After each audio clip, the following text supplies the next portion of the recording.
देश की सत्ता में कौन कौन से लोग काबिज हैं उसको समझो। आपको सबसे पहले सावरकर के भक्त मिलेंगे आज की तारीख में इंडिया में,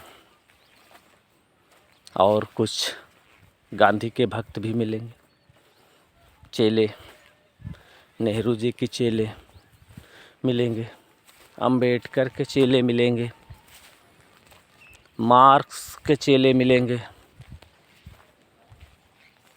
सब राजनीति में मौजूद हैं, सत्ता में मौजूद हैं जो लोग आज सत्ता चला रहे हैं। अब आपको देखना ये है सवाल इन लोगों से करना क्या है। आपको एकदम सिंपल सवाल है। गांधी भक्तों से,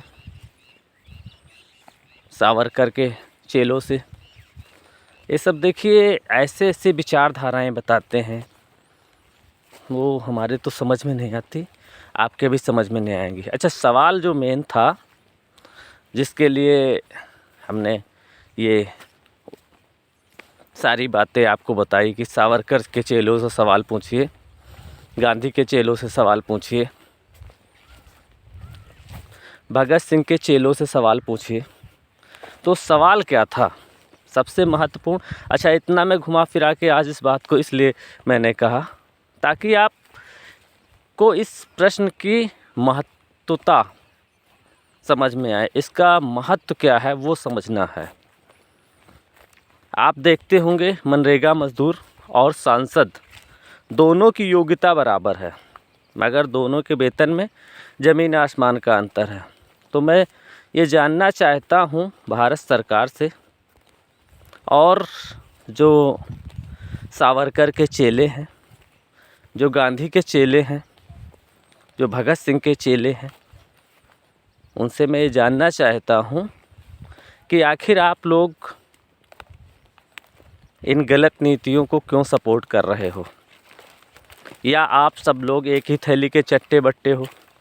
गांधी जी का चेला हो, सावरकर का चेला हो, सब एक ही थैली के चट्टे बट्टे हो, या आप लोगों में कुछ विभिन्नता भी है। अगर विभिन्नता है तो बताइए कि आप लोगों में अंतर क्या है। राजनीति में आए हो, एक दूसरे के ऊपर कीचड़ उछाल रहे हो, और लेकिन सीधा सवाल यही था कि अगर दोनों की योग्यता बराबर है तो वेतन में अंतर क्यों? सांसद और मजदूर को बराबर वेतन क्यों नहीं मिलता? क्योंकि योग्यता बराबर है। तो सीधी सी बात है। अब कार्य अगर देखा जाए तो कार्य का क्या मूल्यांकन करोगे? सांसद तो कोई कार्य भी नहीं करता, संसद में 2-4 दिन जाता है, बोलता है साल में, बाकी के दिनों और बोलने में ऐसी कोई चीज़ नहीं लगती जिसके लिए ये कहा जाए कि हाँ नहीं, सांसद साहब ने बहुत महत्वपूर्ण कार्य किया, बहुत जिगर वाला काम है। कोई आदमी भी बोल सकता है भाई, कोई भी बोल सकता है। और मज़दूर को तो आप देखते हो, फावड़ा चलाना कोई बच्चों का खेल नहीं है। अगर थोड़ी देर किसी को दे दिया जाए, किसी जिलाधिकारी को दे दिया जाए, किसी शिक्षक को दे दिया जाए, किसी एमडी को दे दिया जाए, किसी डॉक्टर को दे दिया जाए, तो थोड़ी ही देर में वो हाँफने लगेगा, वो कार्य भी नहीं कर पाएगा जो है। जबकि आप खुद समझो कि फिर उसी प्रश्न पर आना हम चाह रहे हैं घुमा फिरा करके कि अंतर आखिर है क्यों? गांधी जी ने कभी इस बात को क्यों नहीं उठाया? भगत सिंह ने कभी इस बात को क्यों नहीं उठाया कि दोनों के वेतन में अंतर नहीं होना चाहिए? सुभाष चंद्र बोस ने कभी इस बात को क्यों नहीं उठाया है? अंबेडकर ने कभी इस बात को क्यों नहीं उठाया कि दोनों को वेतन में अंतर नहीं होना चाहिए? और ये सारी चीज़ें उसके पहले से ही चल रही थी, आज़ादी के, जिसका आज़ादी का रोना रोते हो। 1947 से पहले भारत में 50 से अधिक राजनीतिक पार्टियां थी। हमने अपने कई वीडियो में इस बात को उल्लेख किया, और कांग्रेस उसमें मुख्य पार्टी थी। अंबेडकर साहब की भी पार्टी थी, सुभाष चंद्र बोस कांग्रेस के सदस्य थे, लाला लाजपत राय भी कांग्रेस के सदस्य थे, भगत सिंह भी कांग्रेस के सदस्य थे, जितने अन्य क्रांतिकारी थे वो भी कांग्रेस के सदस्य थे। अशफाक उल्लाह खां मुस्लिमों के नेता थे, और वो क्या जिन्ना वो भी कांग्रेस का सदस्य था। मुस्लिम लीग से भी दोनों का अटैचमेंट था, वो जैसे आज समझौता नहीं होता दो पार्टियां मिलकर के, गठबंधन कह सकते हो, ऐसे भी उनकी कोई पार्टी रही होगी या कांग्रेस के सदस्य रहे होंगे। अब रोज़ विश्लेषण तो किया नहीं जाता कि हाँ वो क्या था क्या नहीं, उसको जांच पड़ताल किया जाए। अच्छा, दो भाग हो गए देश के, दोनों ही मुल्कों में यही कहानी है। वहाँ भी मज़दूरों का वेतन कम है और यहाँ भी मज़दूरों का वेतन कम है। तो ये जो मुसलमान हैं, जो हिंदू हैं, जिसके नाम पर ये मुल्क बटे, दोनों की नीतियाँ तो सेम है, दोनों की नीतियाँ बिल्कुल सेम है, दोनों ही मज़दूरों का शोषण कर रहे हैं। और आप वो अपने फ़ायदे के लिए उन्होंने मुल्क बांट लिया और नाम दे दिया कि हम तो आज़ादी के लिए लड़ रहे थे। ऐसे तो चिलमचोर नेता पहले भी थे हैं।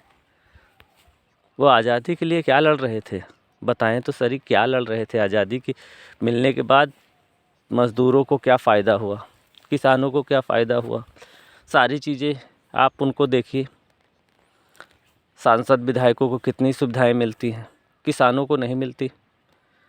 भाई आज़ादी का आज़ाद हो तो उसका फ़ायदा तो भी नज़र आना चाहिए है। मलाई तो अभी भी नेता मंत्री खा रहे हैं, और वो गैर कानूनी ढंग से जो खा रहे हैं उसकी तो बात ही छोड़ दो। जो कानूनी ढंग से खा रहे हैं, कानून बना के खा रहे हैं, उनको अधिक सुविधाएं मिल रही हैं, हम लोग को कोई सुविधाएं नहीं मिल रही हैं। भाई हमको लोगों को भी अगर आज़ादी है तो हम लोगों को भी सुविधाएं तो मिलनी चाहिए, मज़दूरों को मिलनी चाहिए, किसानों को मिलनी चाहिए, छोटे व्यापारियों को मिलनी चाहिए, जिस वर्ग में भी है। और सीधे लोकतंत्र ना लागू करो देश में। लोकतंत्र कहता है जितनी सुविधाएं सांसद विधायकों को मिलती हैं उतनी सुविधाएं आप जनता को भी दीजिए। जिस दिन ऐसा हो जाएगा, जिस प्रकार से आप कभी स्विट्ज़रलैंड चले जाइए, कनाडा चले जाइए,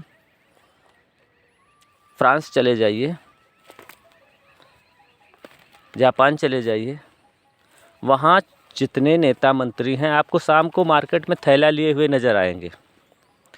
वही कंडीशन आपके मुल्क में भी हो जाएगी। जिन नेताओं को आप एक झलक पाने के लिए लाइन लगाते हो, बड़ी बड़ी रैलियों में जाते हो, वो नेता आपको मार्केट में मिलेंगे। इसलिए मिलेंगे क्योंकि वो आपकी औकात में आ जाएंगे, उनका वीआईपी कल्चर ख़त्म हो जाएगा। तो अगर आप चाहते हो कि ये सारी चीज़ें हों तो आप हमारे वीडियो को लाइक करिए, सब्सक्राइब करिए चैनल को, और बेल आइकन का बटन दबाना ना भूलें साथियों। और ये महत्वपूर्ण सवाल अवश्य पूछिए कि ये मनरेगा मजदूर और सांसद के वेतन में अंतर क्यों है, जबकि योग्यता बराबर है। तो धन्यवाद साथियों।